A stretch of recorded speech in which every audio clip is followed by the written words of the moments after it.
Good evening. Good afternoon, sir. Good. सुन पा रहे हो भाई सब लोग? Good afternoon, sir. Good afternoon. सुन पा रहे हो सब लोग? तुम लोग Yes, Yes, sir. sir. ये बताओ, जो कल काम कराया था वो तुमने घर जाके किया है क्या?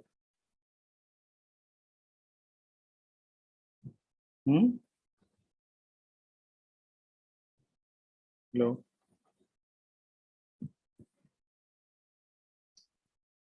बोलता ही नहीं कोई। Good afternoon, sir. Good afternoon. आवाज तुम्हारी क्लियर ही नहीं है। अरे भाई, मैं पूछ रहा हूँ, जो कल तुम्हें काम कराया था वो तुमने घर जाके किया है नहीं किया है? किया सर, किया है। किया है। कोई डाउट है किसी का? No sir. पक्के से चेक कर लेना ठीक से। अगर कोई डाउट हो यहाँ तक तो मुझे बता देना, फिर मैं नेक्स्ट टॉपिक शुरू करूंगा। जो लिफ्ट वगैरह के केसेस थे वो हो गए? यस सर, हो गया। नोट्स बना लिए सारे? Yes sir. मैंने तुम्हें किस पेज नंबर तक नोट सेंड किए हैं जरा बताना एक बार।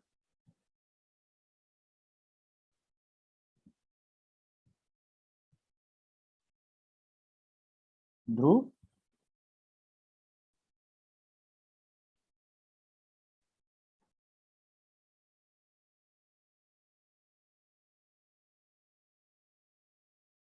अरे एक बार देख के बता रहा हूँ। चलो ठीक है, आराम से बता देना बाद में। फिलहाल तो तरह से बाकी लोग नहीं आएगा। इस सिद्धांत भी पता नहीं कहाँ रहता है, क्योंकि लड़की है युक्ति, ये छुट्टी पे रहती है।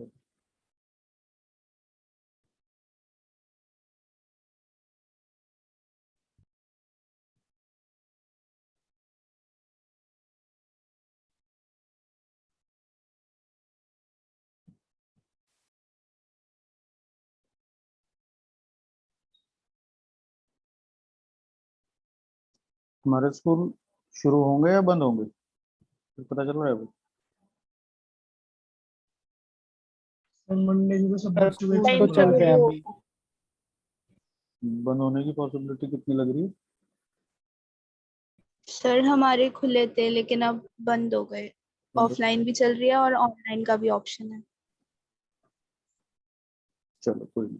देखो, सर पुलिस आपने 36 तक भेज रखे हैं। 36 तक ठीक है। चलो, तुमने कहाँ तक नोट्स बना लिए? सर 16 तक। ठीक है, अब तुम देखो, अगर कोई डाउट हो तो मार्क करके मुझे बता दो। पुलिस में नॉर्मली हम सब लोग पुलिस से फेमिलियर हैं। देखो, इस तरह का स्ट्रक्चर है कि जिसके ऊपर से नॉर्मली स्ट्रिंग पास होती है, और ये ह्यूमन एफर्ट को रिड्यूस कर देती है एक तरह से। जैसे यहाँ से अगर तुम्हें कोई लोड, नॉर्मली पहले पुराने टाइम में लोग कुएं से पानी भरते थे, तो गहरे में रस्सी बांध के ऐसे बकेट से, फिर यहाँ पे इसको ऐसे पुल करके ऊपर की तरफ खींचते थे नीचे से। अब लोग जिम वगैरह में जाते हैं, तो जिम में जो मशीन्स हैं उनमें तुमने देखा होगा, लोड लिफ्टिंग के लिए हम इन पुलीज को, मतलब सब लोग फेमिलियर है नॉर्मली इनसे। कोई ऐसा है जिसने पुली ना देखी हो?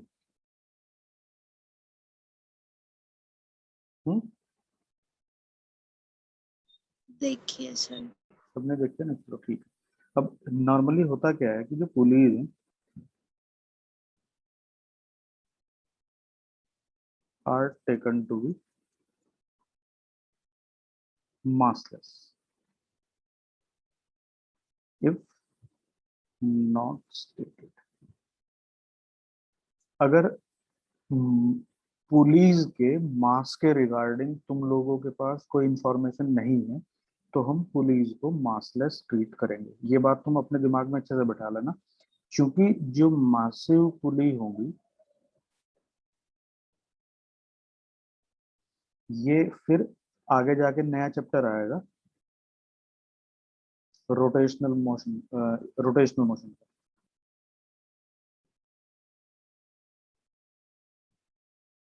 उसमें हम लोग एक टॉपिक डिस्कस करेंगे, मोमेंट ऑफ इनर्शिया। हो सकता है थोड़ा बहुत तुम लोग इससे फेमिलियर भी हो 9th 9th में।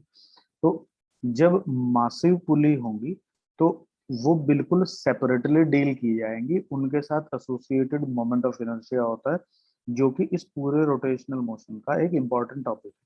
तो जब हम रोटेशनल मोशन पढ़ेंगे तो हम मासिव पुली को पढ़ेंगे।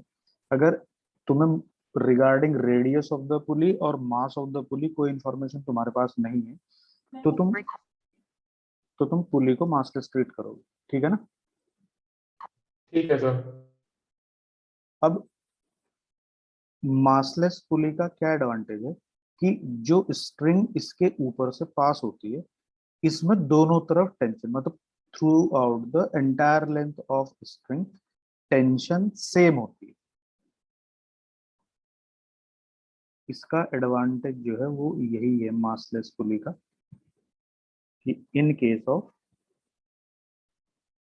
massless pulley, tension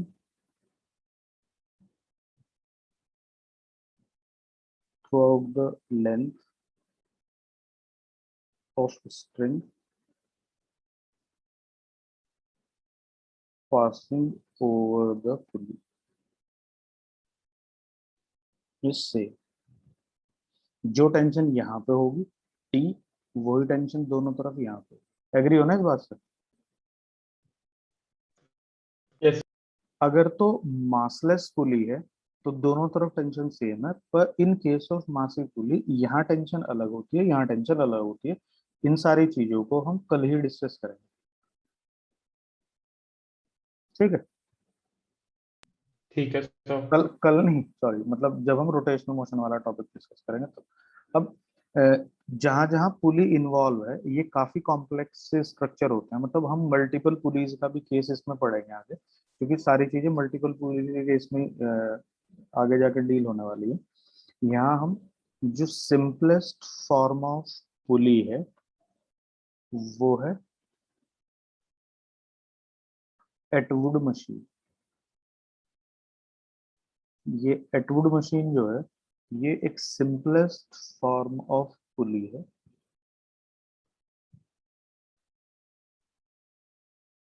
जो अपने ऊपर से स्ट्रिंग की हेल्प से दो ब्लॉक्स को सपोर्ट करती है।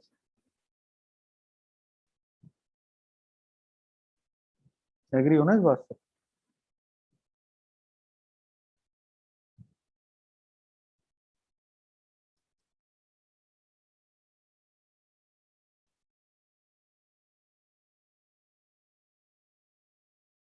अब जब हम इस पूरे सिस्टम को ग्रेविटी में रिलीज करेंगे तो तुम ध्यान से देखना इसमें कि होगा क्या, कि जब हम इसमें पूरे सिस्टम को रिलीज करेंगे ग्रेविटी में, तो जो हैवीएस्ट ब्लॉक है दोनों में, जो हैवियर वन है वो नीचे जाएगा और जो थोड़ा कम मास का है कंपैरेटिवली वो ऊपर जा रहा होगा।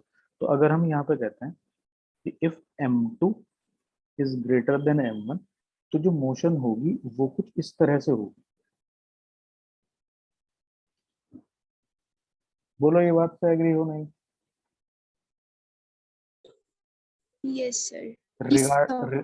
रिगार्डिंग पुली तुम्हारे पास कोई इंफॉर्मेशन है नहीं मास पे, तो तुम्हें एज्यूम करना पड़ेगा कि ये पुली मासलेस है। इस वजह से जो लाइट स्ट्रिंग इसके ऊपर से पास हो रही है उसमें दोनों तरफ टेंशन हमें सेम मार्क करनी पड़ेगी। तो जो टेंशन लेफ्ट में है वही टेंशन राइट में।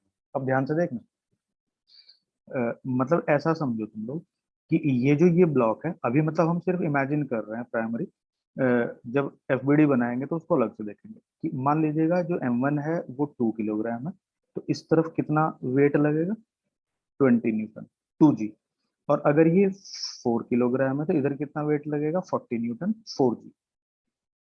Yes sir. तो नेट फोर्स किस तरफ होगा? राइट वाले ब्लॉक की तरफ। राइट वाले ब्लॉक की तरफ नेट फोर्स है। अब जब किसी भी हम सिस्टम को ऑब्जर्व करते हैं और उसके ऊपर या वो system under the action of a net force है, तो न्यूटन सेकंड लॉ से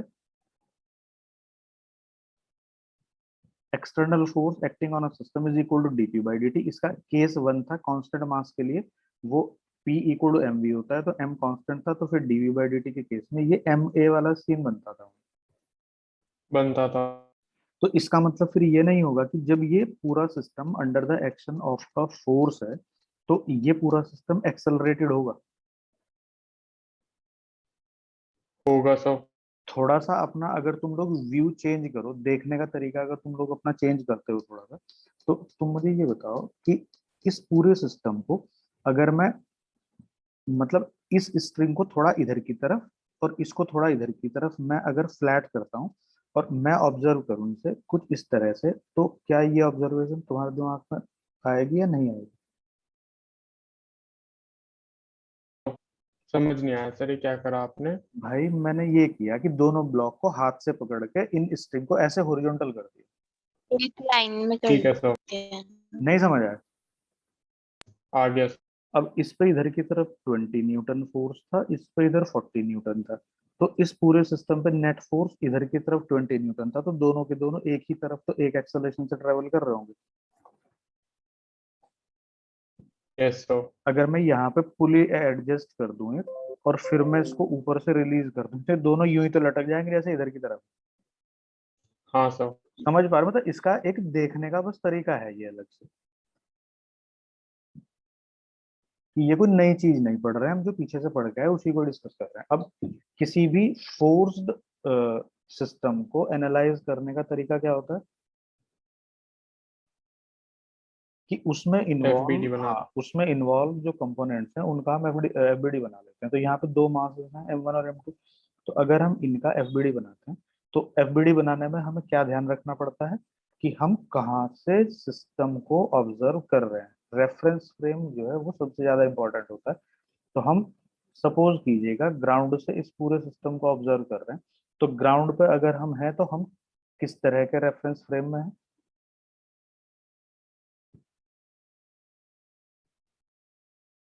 इनर्शियल। इनर्शियल रेफरेंस फ्रेम से तुम शूडो फोर्स मार्क नहीं कर सकते, इस चीज को ध्यान रखना।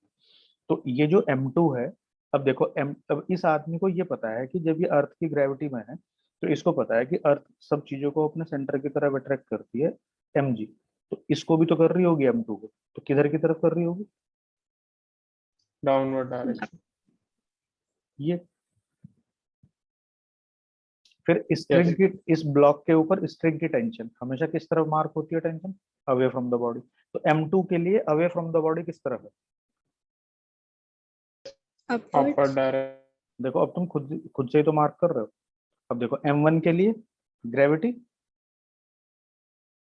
और M1 के लिए टेंशन। आप बोलो किसी को कोई डाउट है तो। नो। ये नो सर। M1G है, ये M2G है। अब देखो इस आदमी को M2 नीचे ट्रेवल करते हुए दिखेगा, एक्सेलरेशन A है, दोनों का एक्सेलरेशन सेम ही होगा। क्यों होगा सेम? क्योंकि हमने प्रीवियसली डिस्कस किया है कि strings are assumed to be massless and inextensible. Why inextensible? So that acceleration or velocities of the connected bodies will have identical values. तो यहाँ स्ट्रिंग इनएक्सटेंसिबल होगी, तो इसका मीनिंग क्या होगा कि इससे जो कनेक्टेड बॉडीज है इनका एक्सेलरेशन क्या होगा? सेम। सेम। अब एक का ऊपर एक का नीचे, क्यों? चूंकि जितना ये नीचे जाएगा उतना ही ऊपर जाएगा। यहाँ तक अगर किसी को कोई डाउट हो तो बताओ। नहीं है सर। अब Also, अब इस M1 के लिए हम न्यूटन सेकंड लॉ से इक्वेशन लिखेंगे। Net force T minus M1G equal to M1A। ये नेट फोर्स है, ये equal to mass into acceleration है। फिर M2 के लिए लिखेंगे M2G, क्योंकि इसका एक्सेलरेशन नीचे है तो इसके लिए नेट फोर्स नीचे होगा, M2G minus T equal to M2A। बोलो इसके लिए भी कोई डाउट है कि भाई? किसी नो सर। एग्री हो ना सब लोग? Yes sir. दोनों इक्वेशन को ऐड कर दो, T कैंसिल हो गया। हाँ। मैं अलग से बना देता हूँ नेक्स्ट पेज पे।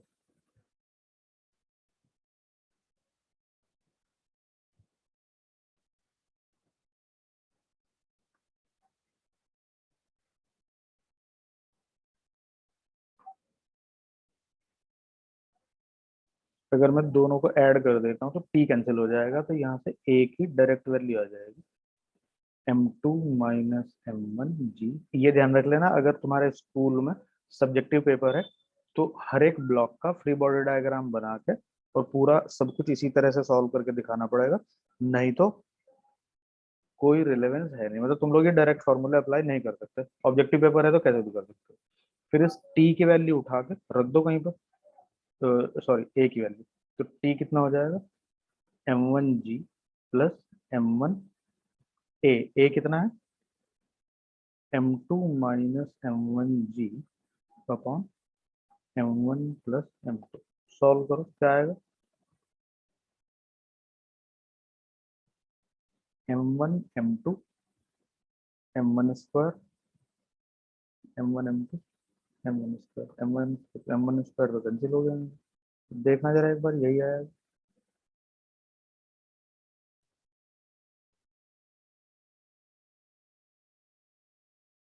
यही आया चौराहा। हम्म, यही है ना भाई। हम्म, हाँ। अब देखो अभी ना सिचुएशन खत्म नहीं हुई है, ध्यान से सुनना मेरी बात। इसी सिचुएशन को वो तुम्हें देगा कि ऐसा ऐसा एक एटवुड मशीन है, उसमें ये जो स्ट्रिंग जिसकी हेल्प से पुलिस सस्पेंडेड है। अब देखो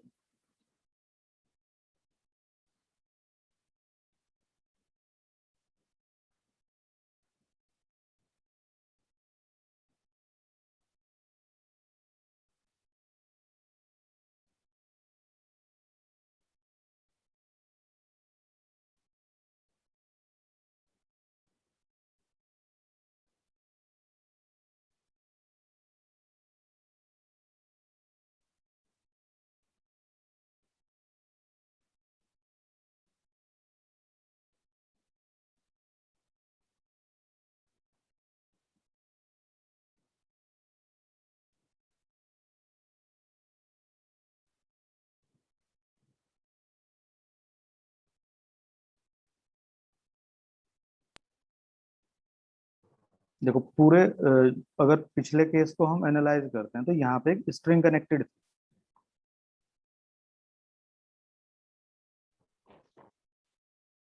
इस केस में हमने स्ट्रिंग को एक स्प्रिंग बैलेंस से रिप्लेस कर दिया। अगर तुम सब लोगों ने स्प्रिंग बैलेंस को देखा हो तो,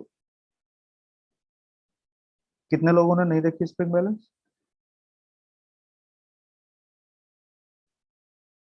हम्म, स्कूल में प्रैक्टिकल में देखी थी। मतलब देखी है ना, सब लोग फेमिलियर है, कोई ऐसा तो है नहीं कि भाई कोई एस्ट्रोनॉमिकल चीजें हैं कि एलियन टाइप की कि तुमने देखी नहीं है। नॉर्मली सब लोगों को इनसे फेमिलियर होना चाहिए। अब वो ये पूछ लेगा कि रीडिंग ऑफ स्प्रिंग बैलेंस,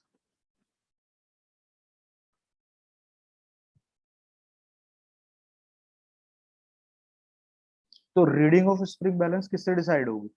अगर यहाँ पे तुम एक स्प्रिंग बैलेंस के ऊपर 2 किलोग्राम का फोर्स लगाते हो तो इसका पॉइंटर जो है वो 2 के ऊपर चला जाता है यहाँ, तो हम कह देते हैं कि 2 किलोग्राम का मास है।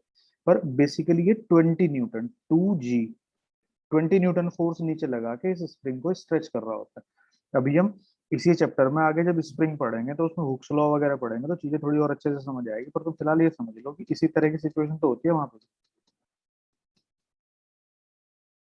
बोलो,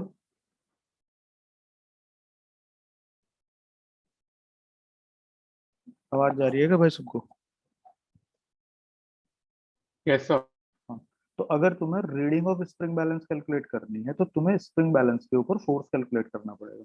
अच्छा, स्प्रिंग बैलेंस तक जो फोर्स ट्रांसमिट हो रहा है उस फोर्स को ट्रांसमिट कौन कर रहा है?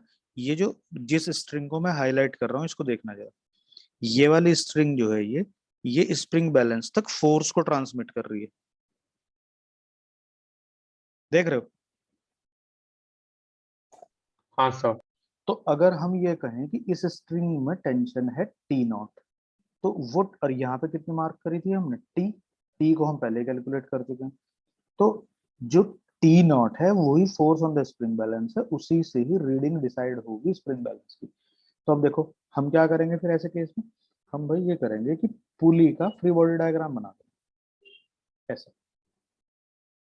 अब पुली का फ्रीबॉडी डायग्राम बनाने का एडवांटेज क्या होगा, अब तुम देखो ध्यान से। ये जो पुली से स्प्रिंग बैलेंस को स्ट्रिंग कनेक्ट कर रही है, वो पुली को किस तरफ फोर्स देगी, अवे फ्रॉम द पुली, ऐसे ही तो देगी। यस और जो M1 से कनेक्टेड है वो पुली के ऊपर फोर्स किस तरफ लगाएगी, अवे फ्रॉम द सिस्टम, नीचे को। जो M2 से कनेक्टेड, मतलब हमेशा टेंशन तो away from the body mark होती है ना।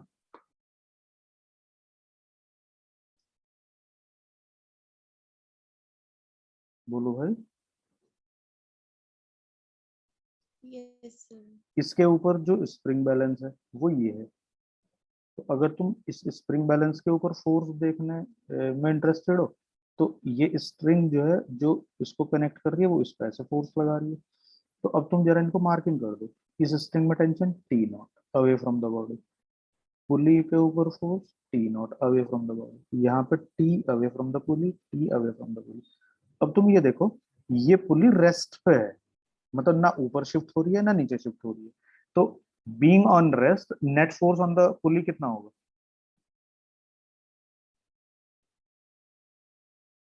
E zero. naught is to T testing.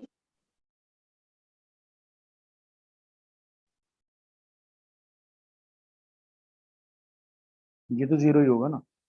तो जीरो कैसे होगा, जब T नॉट 2T के इक्वल होगा। बोलो इस चीज से एग्री हो या नहीं। Yes, sir. Yes sir.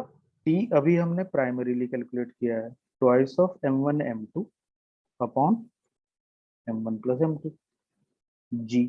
अब देखो ध्यान से, इस ब्लॉक से, बहुत ध्यान से समझना, इस स्प्रिंग बैलेंस से अगर ये 2 किलोग्राम का ब्लॉक है, ये 4 किलोग्राम का ब्लॉक है, तो हमने कितने किलोग्राम का नेट ब्लॉक सस्पेंड किया है, 6 किलोग्राम मास इस पुली से सपोर्टेड है नहीं।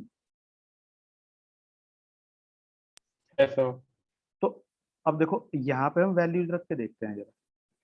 T नॉट, तो ये तो T है भाई, ये तो है T। T नॉट कितना है 2T, T की वैल्यू रख देंगे। अब देखना ध्यान से,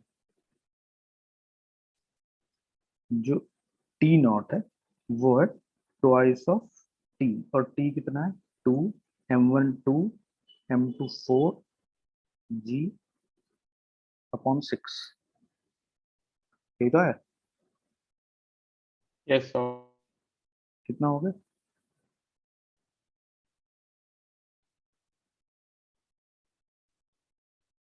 कितना है, 5.3 के करीब है। हाँ सर।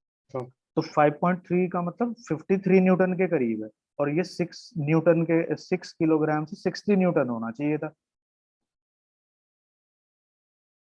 Yes sir. तो ये जो लॉस है, मतलब ये रियल मास तुमने 6 किलोग्राम सस्पेंड किया है, पर वो शो कर रही है उसे 5.3 किलोग्राम का। जी, कर रही है। ये तो कर रही है ना। तो ऐसा क्यों है, ये रनिंग स्टेट में आने की वजह से है। मतलब जो से नीचे और एक मतलब नीचे से मतलब ऊपर, तो वो हाँ, उसकी वजह से होगा। मैं बता रहा हूँ, ऐसा समझो, अपने हाथ में ऐसे यहाँ से एक ब्लॉक पकड़ना स्ट्रिंग से ऐसे, ठीक है, यस सर।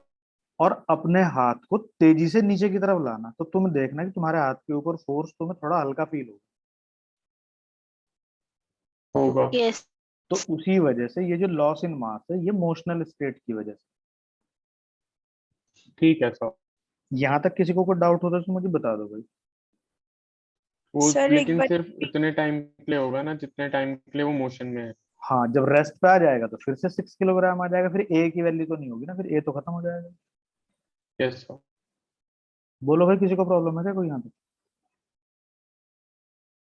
सर एक बार ही रिपीट कर दो लास्ट वाली बात। बोलो, क्या रिपीट करूं, बोलो। वो जो आपने अभी बताया था मैंने ये कहा है कि अपने अपने 5.3 और अपने 6 वाला। अप, मतलब ये हमने कैलकुलेट करी है, कुछ हमने अपने दिमाग से कुछ नहीं लिया। हम तो ये देख रहे हैं कि इस अगर एक 4 किलोग्राम का ब्लॉक है, 2 का है, तो इस पुली के ऊपर टोटल मास 6 किलोग्राम सस्पेंडेड है। पर रीडिंग 6 किलोग्राम नहीं आ रही, रीडिंग आ रही है 5.3 किलोग्राम। तो ये जो लॉस इन मास है ये due to its motional state है।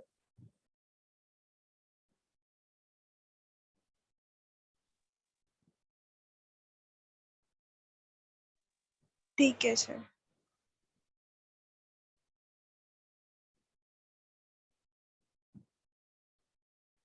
अब ये एटवुड मशीन का केस है। अब इसको थोड़ा सा आगे एलेबोरेट करेंगे भैया, आगे दूसरा केस देखेंगे। एक हॉरिजॉन्टल टेबल है,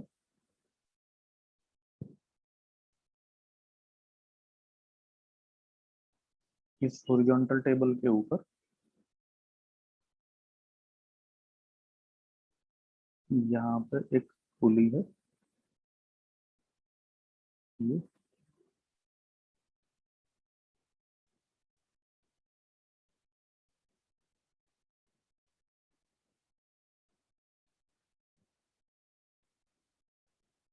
जो कि यहाँ एक ब्लॉक है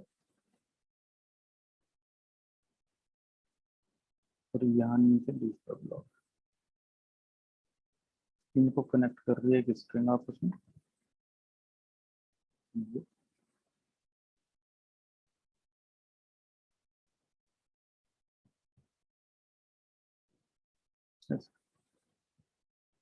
ये M1 है, ये M2।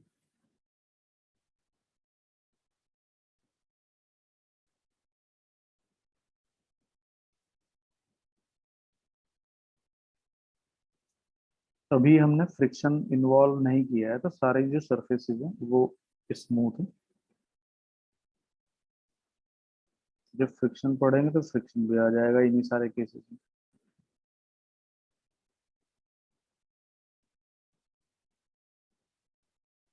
All the surfaces are frictionless.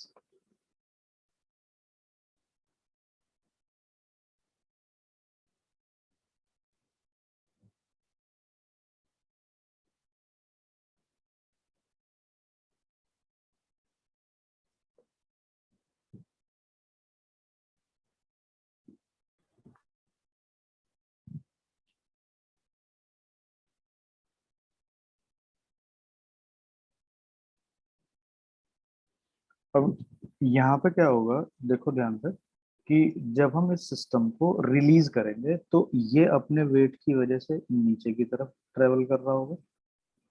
अब तुम ऐसा समझो कि अगर तुमने किसी एक सरफेस के ऊपर कोई ब्लॉक रखा और तुम इसको आगे पुल करने की कोशिश कर रहे हो, तो वो अपनी मोशन को रेजिस्ट करता है और चलता भी नहीं कभी कभी। तो उसे कौन रोकता है आगे चलने से? फ्रिक्शन। फ्रिक्शन रोकता है। अब यहाँ पे तो फ्रिक्शन है ही नहीं, तो इसका मतलब इस सरफेस के और इसके बीच में अपोजिंग फोर्स है ही नहीं। तो ये M2G जो वेट है, उस वेट का effect in the form of string M1 तक ट्रांसमिट हो जाएगा। तो हम अज्यूम कर लेंगे कि इस स्ट्रिंग में टेंशन T है, इस स्ट्रिंग में टेंशन यहाँ T है, तो इसकी वजह से ये M1 भी आगे की तरफ ट्रेवल करने लगेगा। तो हम अज्यूम करेंगे कि इसका एक्सेलरेशन A है डाउनवर्ड, इसका एक्सेलरेशन A है डाउन। फिर से लिख देंगे वही कि let tension in the string is tension in the string connected the two blocks is T and there common acceleration is A। ऐसी कॉमन सी लैंग्वेज लिख देंगे। फिर उसके बाद जो हमारी वर्किंग शुरू होती है वो FBD से शुरू होती है। इसका FBD बनाएंगे M1 का, फिर M2 का बनाएंगे। देखो ध्यान से, जब हम M1 का FBD बना रहे होंगे, ध्यान से समझ, पहले M2 का FBD देखो। M2 का वेट, अगर तुम ग्राउंड पे खड़े होकर देख रहे हो तो M2 का वेट तुम्हें नीचे की तरफ मार्क होते हुए दिखेगा। M2 से स्ट्रिंग कनेक्टेड है, उसकी tension away from the M2, तो ये ऊपर की तरफ होगी। फिर यहाँ पे M1 के ऊपर भी स्ट्रिंग कनेक्टेड है और मासलेस पुली है, क्योंकि मास दिया नहीं है, तो मासलेस पुली में टेंशन दोनों तरफ सेम होती है।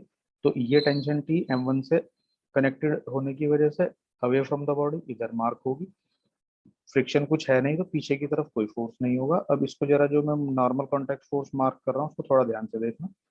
यहाँ पे जो कॉन्टैक्ट फोर्स है सरफेस और M1 के बीच में, ये डबल डायरेक्टेड होता है, तुम्हें ये बात पता है। और नॉर्मल कॉन्टैक्ट फोर्स हमेशा ही टुवर्ड्स द सिस्टम होता है। तो M1 के लिए नॉर्मल कॉन्टैक्ट फोर्स किधर होगा? यहाँ नीचे की सरफेस में M1 के ऊपर नॉर्मल कॉन्टैक्ट फोर्स किधर लगेगा? बोलो जी। अपवर्ड्स। अपर डायरेक्शन में। तो अपर डायरेक्शन में हम लोग इस तरह से मार्क कर सकते हैं भाई। इसको तुम away from the body mark मत करते हुए समझना, ये समझना कि ये यहाँ पे है। तो इसकी वजह से यहाँ थोड़ा मुझे वेट एक्ट कराना है, तो मैं इसको यहाँ दिखा दूंगा, तो डायरेक्शन उसकी सेम ही रहने वाली है। ये एन है और इसका वेट नीचे लगेगा M1G।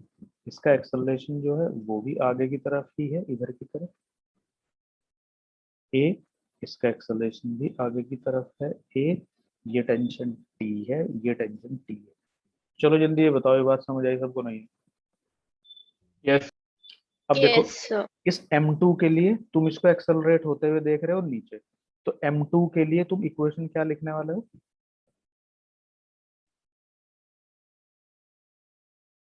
M2G minus T is equal to A. M2G minus T equal to A नहीं, इक्वल टू M2A।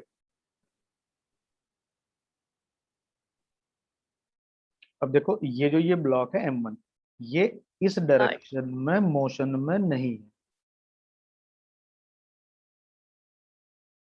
समझ रहे हो ना? रेस्ट पे है इस डायरेक्शन में। तो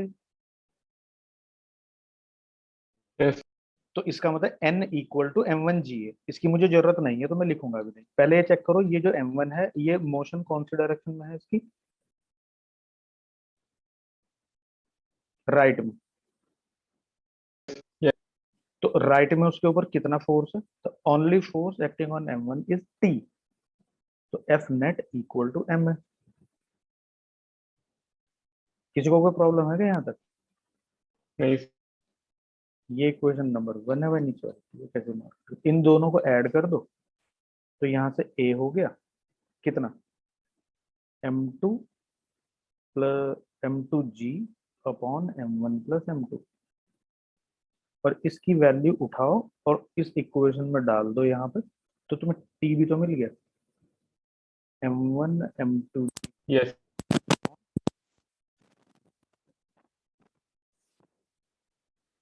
आवाज चली गई सर आपकी।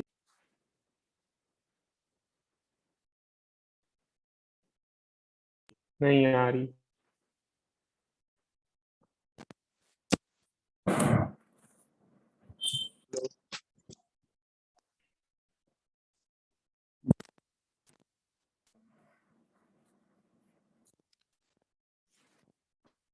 नहीं आई सर अभी भी।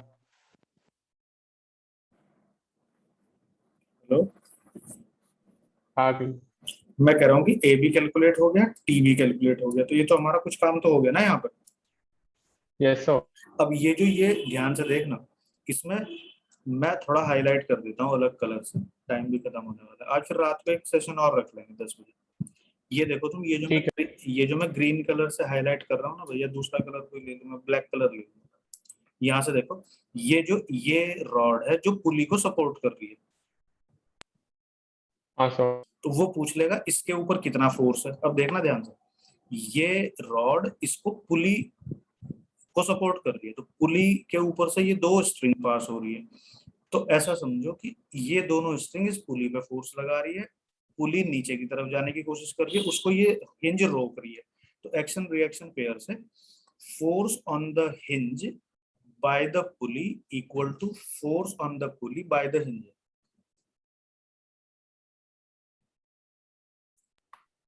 हाँ सर।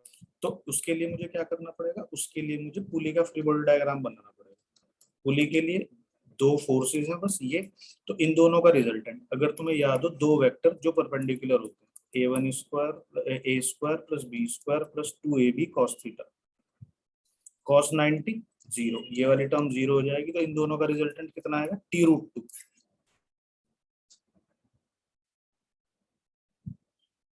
और t हम प्राइमरीली कैलकुलेट कर चुके हैं। हाँ ये बात समझ आ गई सबको? यस। चलो फिर रात को 10 बजे एक सेशन और रखेंगे। तुम इसको जरा आगे की तरफ एक बार ट्राई करके देखो, ये पेज नंबर 30-29 के आसपास से अगर तुम्हें चीजें क्लियर होती हैं तो सही है, फिर मैं आगे पुली वाला सेक्शन ऑलमोस्ट खत्म करने की कोशिश करूँ। ठीक है, यस सर। चलो रात को मिलेंगे।